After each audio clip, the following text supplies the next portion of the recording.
तो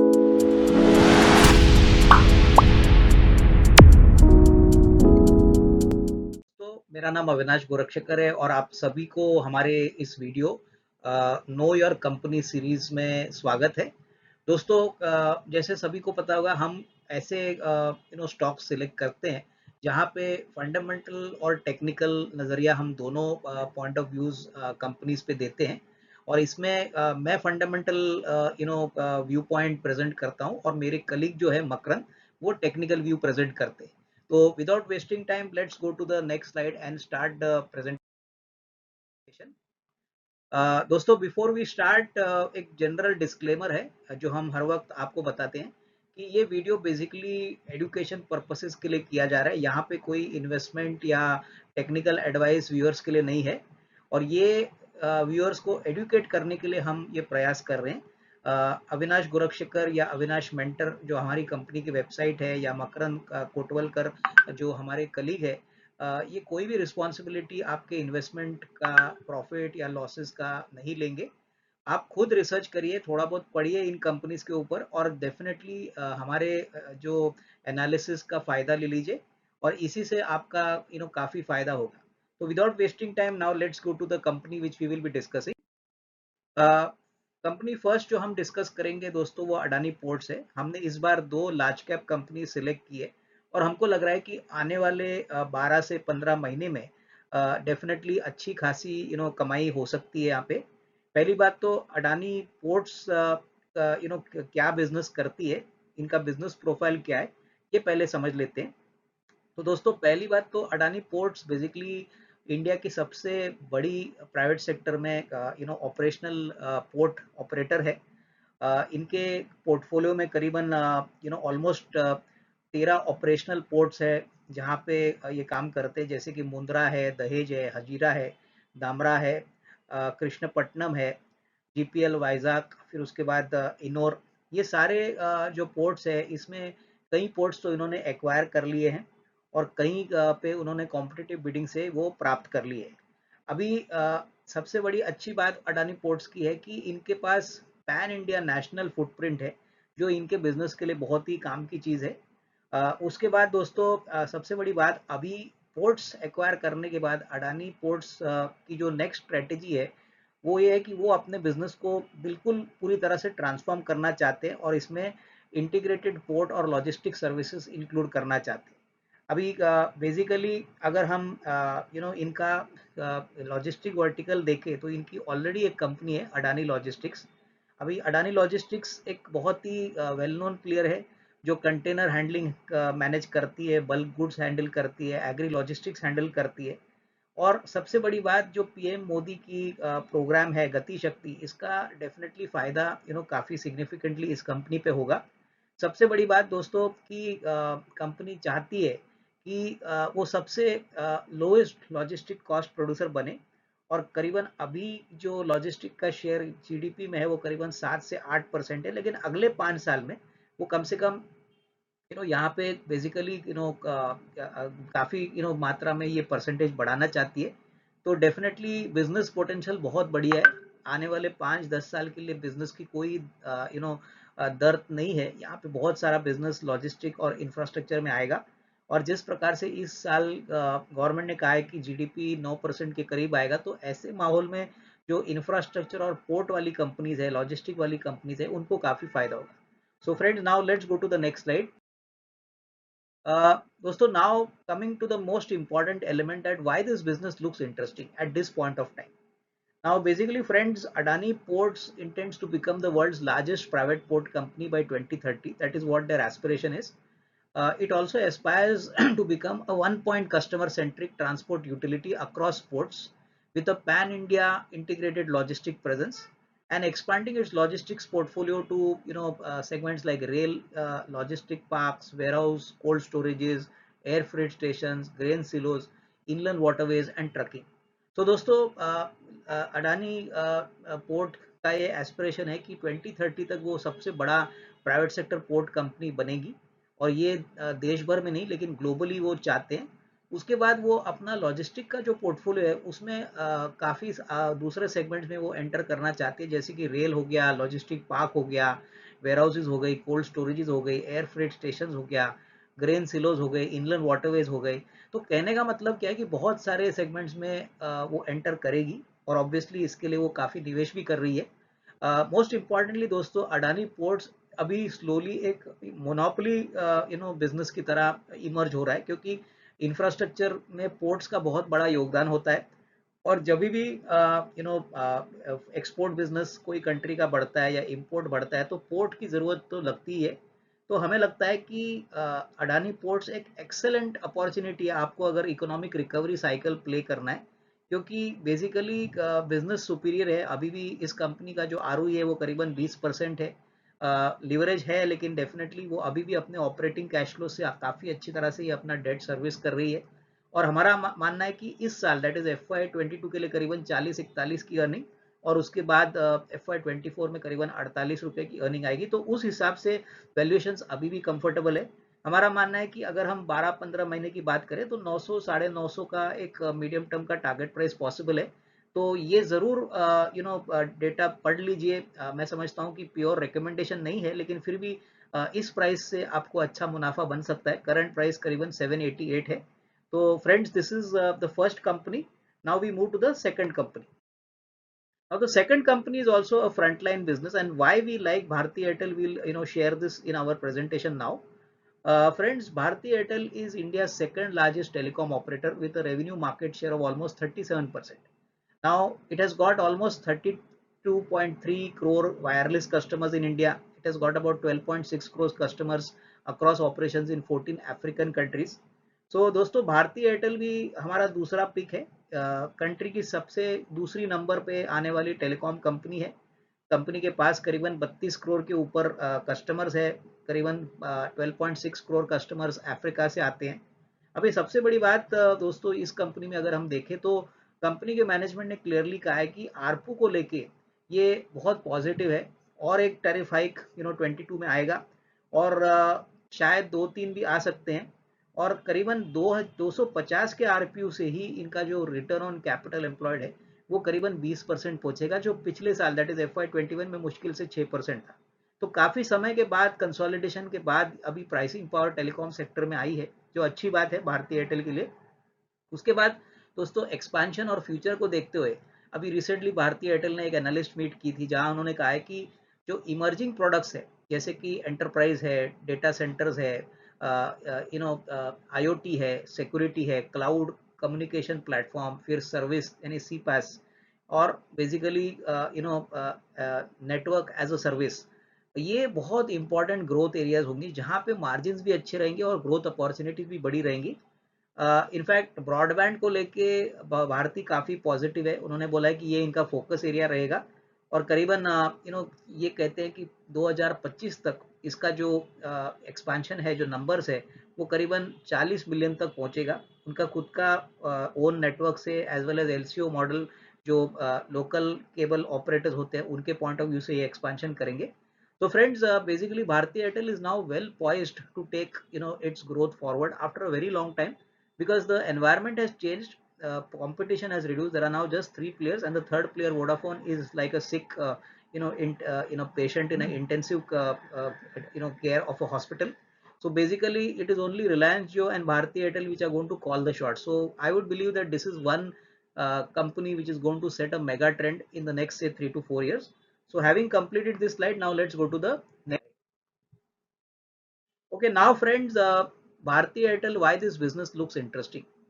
See, basically, Bharti Airtel has stated that 4 assets have been identified for monetization over the medium to long term, which could basically used to deleverage the balance sheet. Now, this is a very important statement coming from the company, because for a very long time, the debt on the books of Bharti Airtel was always considered to be a liability. But the company has understood this, and they are making all-round efforts to reduce the debt. First of all, the first asset which they could possibly monetize maybe in the near future could be Indus Tower, which is basically a company which runs telecom towers pan India. And second asset which they have is basically they have got fiber assets of almost 400k RKM across India and Africa. Now this also, there is a very strong possibility that this could be monetized. Then Nextra, which is currently valued at US $1.2 billion, and where Airtel has got a 75% stake. Now, this data center has a network of 10 large and 120 edge data centers located strategically across India and manages critical submarine landing stations. So now here also there is a possibility of monetization. The JV in Bangladesh, Robi Accetia, which is valued at roughly 0.6 billion US dollars, is also another asset which can be monetized. Now, our belief is that pricing power is coming back and Bharti Airtel is now virtually like a large monopoly in the telecom sector. Now, none of us can deny the fact that you cannot do without your WhatsApp, you cannot deny with your mobile, and it has become a very critical part of our daily life. So, clearly, Bharti Airtel is in a sweet spot.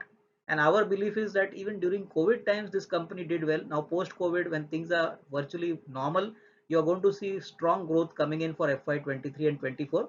Our expectation of earnings is roughly about 14 rupees for FY22, FY23, sorry, and for 20 rupees for FY24, where the earnings growth could be very solid. It could be almost 138% for 23 and almost 40% on a year-over-year basis for FY24.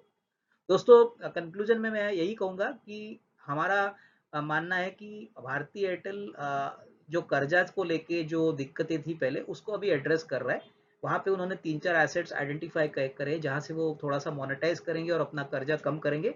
उसमें से Indus towers है, फिर उनके fibre assets है, फिर Nextra नाम की उनकी कंपनी है जहाँ पे उनका 75% स्टेक है, और फाइनली उनका जो जेवी बांग्लादेश में है वहां पे भी वो थोड़ा सा पैसा रेस करने की बात कर रहे हैं। तो इससे क्या होगा कि कर्जा कम होगा और उससे ऑब्वियसली उनके इंटरेस्ट कॉस्ट कम होंगे, प्रॉफिटेबिलिटी इंप्रूव होगी। सबसे बड़ी बात दोस्तों, भारती को प्राइसिंग पावर यानी भाव बढ़ाने की जो क्षमता है वो बहुत समय के बाद मिली है, और ये बहुत इंपॉर्टेंट है क्योंकि हम सभी जानते हैं कि कोविड के टाइम पे भी भारती एयरटेल ने बहुत अच्छा परफॉर्मेंस दिखाया। अभी कोविड खत्म हो चुका है, कोविड के बाद हमको लग रहा है कि ग्रोथ और भी ज़्यादा होगा और भारती वर्चुअली एक लार्ज मोनोपोली प्लेयर के जैसे टेलीकॉम सेक्टर में भी आगे ऑपरेट करेगा। ऑलरेडी तो वो है, लेकिन जो चीज़ हमको रोज के हमारे कामकाज के लिए लगती है, व्हाट्सएप है, मोबाइल है, तो इससे कोई डाउट नहीं कि इनका जो टेलीकॉम का डेटा कंजम्पशन हो या वॉइस का रिक्वायरमेंट हो, प्लस थोड़े एंटरप्राइज या स्पेशलाइज सर्विसेज की जरूरत हो, तो यहाँ पे बहुत सारा ग्रोथ पोटेंशियल हमको आने वाले 2-3 साल में दिख रहा है। करीबन हमारा मानना है कि FY23 और 24 के लिए 14 रुपये और 20 रुपये की अर्निंग भारती को आएगी, और अगर ये कर्जा का प्रोग्राम बहुत जल्दी होता है इम्प्लीमेंट तो मार्केट इसको बहुत पॉजिटिवली लेगी, बहुत रीरेटिंग होगा।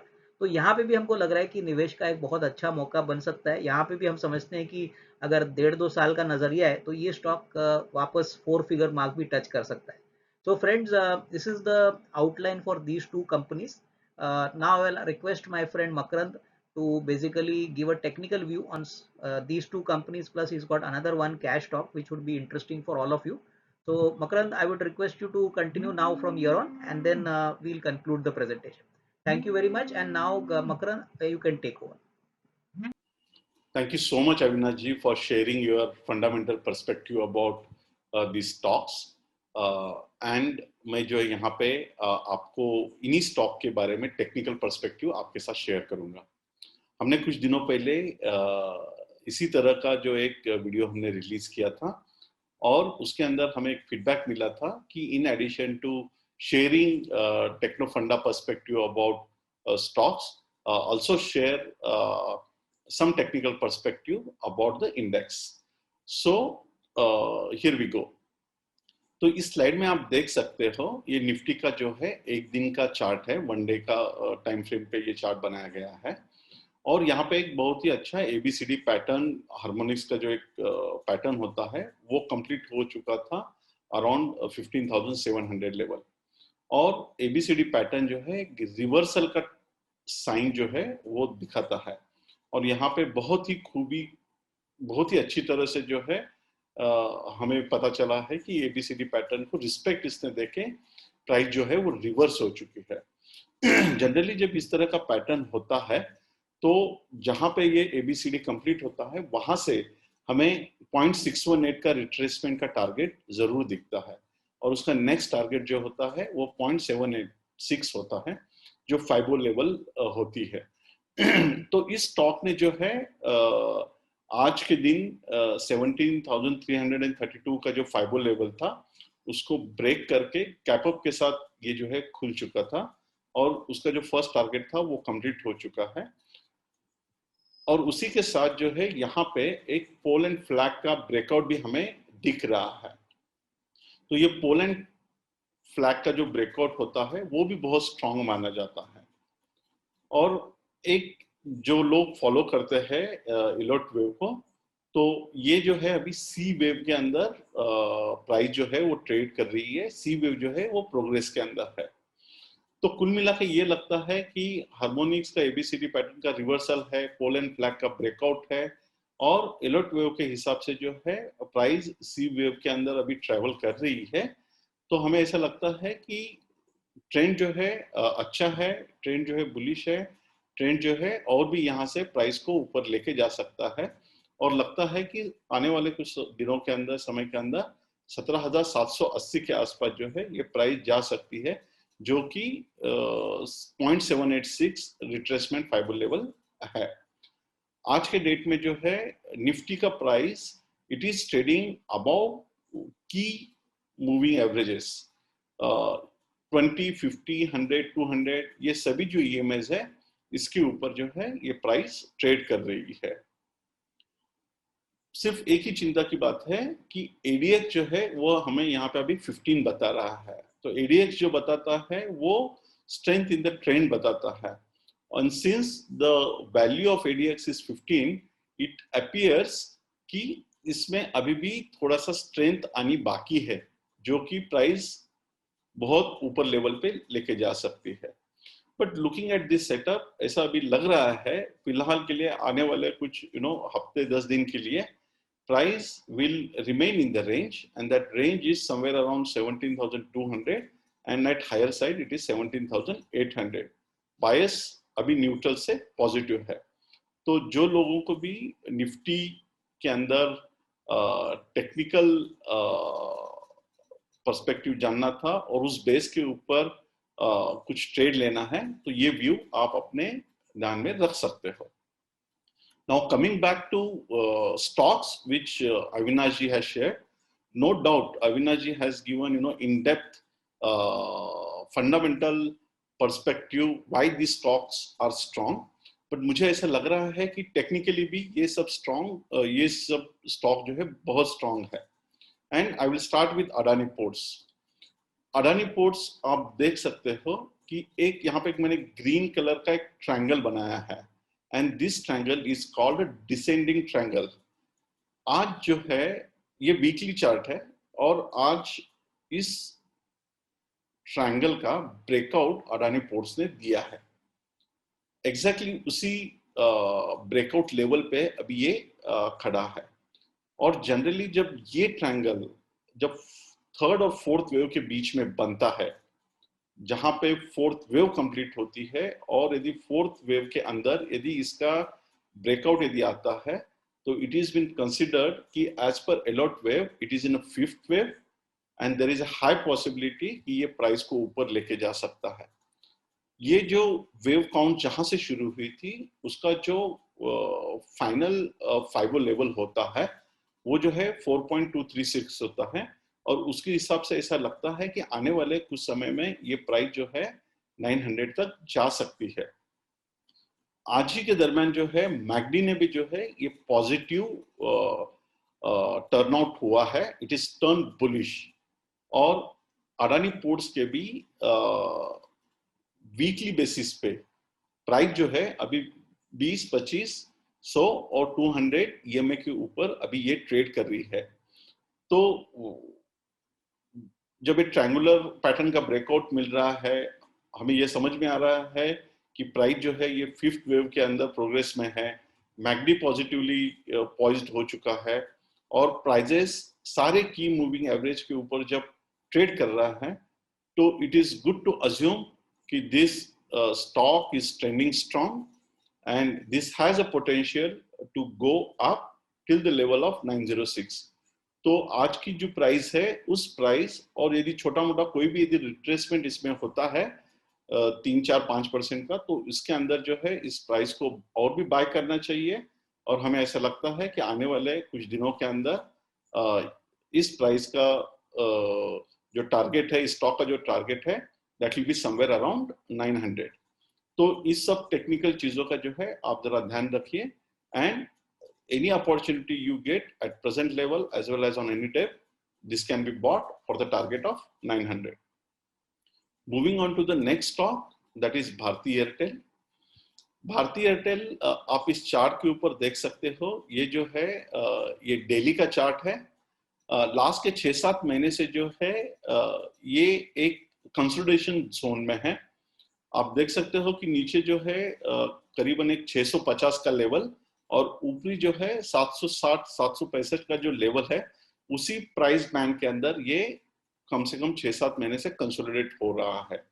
इसने जो है बार बार 640-650 जो लेवल है वहां पे सपोर्ट लिया है और इसी लेवल पे जो है इन द मंथ ऑफ अगस्त यहाँ पे उसको ब्रेकआउट मिला था। तो जब ये ब्रेकआउट मिला है 640-645 लेवल पे, उसी लेवल को क्रॉस करने के बाद वो बार बार वहां पे सपोर्ट लेके अभी ये रेंज के जो अपर एंड है, अपर बैंड है, वहां तक ये आ चुका है। जब ये प्राइस कंसोलिडेट हो रही थी तो उसी समय जो है एक inverted head and shoulder pattern भी यहाँ पे बना था और उसका जो ब्रेकआउट है करीबन एक 730 के लेवल पे दिया गया था। उसी टाइम जो है वॉल्यूम का भी थोड़ा सा एक्सपेंशन देखने को मिला था और उसके वजह से जो है इसके अंदर थोड़ा सा स्पर्ट आके अभी ये 760-765 लेवल तक जा चुका था। हमें ऐसा लगता है कि ये जो स्टॉक है आने वाले समय में बहुत अच्छा जो है ब्रेकआउट दे सकता है और यदि ये रिटेस्ट करता है जो इन्वर्टेड हेड एंड शोल्डर की मैं बात कर रहा था, तो उस लेवल पे वहां पे उसको भी बाय करना चाहिए। इसके भी जो EMAs है वो पॉजिटिवली स्टैक्ड है। प्राइस जो है सारे की मूविंग एवरेज के ऊपर अभी ट्रेड कर रही है। इसका वीकली RSI जो है 60 है, जो कि दर्शाता है कि डेफिनेटली इसके अंदर अभी स्ट्रेंथ बहुत अच्छी है और इसका वीकली ADX जो है वो भी 20 के ऊपर खड़ा है। तो looking at combination of RSI, ADX, MACD is already positive and there is a high possibility of range breakout. This stock should be bought at present level or any minor retracement it shows। और हमें ऐसा लगता है कि आने वाले कुछ समय में इसका भी जो टारगेट है अप्रोक्सीमेटली एक 900 के आसपास हो सकता है, जो कि ये इसकी जो मैंने इन्वर्टेड हेड एंड शोल्डर का जो राइट शोल्डर बताया उसका लेंथ है। तो ये प्राइस आराम से जो है आने वाले कुछ समय के अंदर आपको 900 तक जाते हुए दिख सकता है। Moving on to the last stock which Avinash ji has recommended. इसका टेक्निकल पर्सपेक्टिव मैं वीकली चार्ट के ऊपर आपको दिखाना चाहता हूं। ये सीमैक का वीकली चार्ट है। आप देख सकते हो कि करीबन एक 500 के लेवल के आसपास इसने एक बहुत स्ट्रॉन्ग ब्रेकआउट दिया था और वहां से जो है वन वे ये अप्रोक्सीमेटली 1300 के लेवल तक ये स्टॉक जा चुका था। 1300 से लेके 1000 के रेंज में ये बहुत दिन जो है कंसोलिडेट हो चुका है। ऑलमोस्ट 6 महीने से ये कंसोलिडेशन पीरियड जो है 6 से लेके 7 महीने से कंसोलिडेशन पीरियड इसका चल रहा था, जो उसने इसी हफ्ते में कंप्लीट कर दिया है और एक फ्लैग का ब्रेकआउट भी जो है इसने यहाँ पे दिया है। तो जब अपने को पता है कि फ्लैग का ब्रेकआउट यहाँ पे मिल चुका है, कंसोलिडेशन का ब्रेकआउट यहाँ पे मिल चुका है, प्राइस जो है अभी 4th वेव से कंप्लीट होके 5th वेव में पहले से ही ये जो है ट्रेड कर रही है और इसके वंस अगेन मैकडी तो पॉजिटिव है ही, जो अभी ये हफ्ते में हो चुका है, मगर इसका प्राइस जो है वीकली सारे EMAs 20, 50, 100, 200 इसके ऊपर ये ट्रेड कर रहा है। So looking at this strong setup, I feel या आने वाले कुछ समय में जो है एक 20-25% का जो है यहाँ पे अपने को रिटर्न दे सकता है। तो इसके अंदर भी आज की जो प्राइस है वहां पे इसको बाय कर सकते हैं या कोई भी छोटा मोटा इसके अंदर डीप आता है 1375 रेंज में तो उसको बाय करना चाहिए और प्राइस का टारगेट जो है अराउंड 1550 मिनिमम जो है एक ध्यान में रखना चाहिए। तो ये जो है ये technical perspective along with index मैंने आपके साथ शेयर किया है। ये तीनों स्टॉक अविनाश जी ने आपको फंडामेंटल पर्सपेक्टिव तो बताया ही है, और अभी आप जो है टेक्निकल पर्सपेक्टिव भी जान चुके हो। तो एक अच्छी तरह से आपका रिस्क रिवार्ड ध्यान में रख के इसके ये जो आइडिया जो हमने शेयर किया है आप ध्यान में रख के उसका आप जो है उपयोग ले सकते हैं। Thank you so much. तो दोस्तों, उम्मीद है आपको सभी को हमारा ये वीडियो काफ़ी पसंद आया होगा। हम ऐसे वीडियोस आगे भी आपको प्रस्तुत करेंगे। जाने से पहले दोस्तों, हम आपको बताना चाहते हैं कि हम फंडामेंटल ट्रेनिंग प्रोग्राम्स ऑर्गेनाइज करते हैं और हमारी वेबसाइट avinash mentor.com पे ये सारे ट्रेनिंग मॉड्यूल्स अवेलेबल है। हम एक्चुअली 2 ट्रेनिंग मॉड्यूल्स में काम करते हैं, एक बेसिक फंडामेंटल ट्रेनिंग मॉड्यूल और दूसरा एडवांस्ड फंडामेंटल ट्रेनिंग मॉड्यूल्स। दोनों मॉड्यूल्स 11 मॉड्यूल्स के होते हैं और ये बेसिकली 3 महीने के वर्कशॉप्स होते हैं, जहाँ पे हम काफ़ी कंसेप्ट्स और लाइव केस स्टडीज स्टूडेंट्स को सिखाते हैं। इसका सारा जो रिकॉर्डिंग है वो आपको लाइफ टाइम एक्सेस में मिलता है और हमारी वेबसाइट पे मिलता है। दूसरी बात दोस्तों, हम अभी हमारा नया बैच फंडामेंटल ट्रेनिंग का बेसिक और एडवांस्ड 17 अप्रैल से शुरू कर रहे हैं। तो जिनको भी ट्रेनिंग फंडामेंटल ट्रेनिंग सीखने की इच्छा है, वो हमारे ट्विटर हैंडल यानी अविनाश गोरक्षा के ट्विटर हैंडल पे जाए, वहाँ पे सारे डिटेल्स मेंशन किए गए हैं। और अगर किसी को कोई प्रश्न पूछना है या किसी को कोई क्वेरी है, तो हमारा ईमेल आईडी यहाँ पे मेंशन किया गया है avinash mentor@gmail.com। तो वहाँ पे ज़रूर हमको कम्युनिकेट करिए। हम आपके ईमेल्स के सारे जवाब देंगे और आपकी जितनी मदद हो सके उतनी हम करेंगे। सो दोस्तों, इसी के साथ धन्यवाद, नमस्कार, थैंक यू।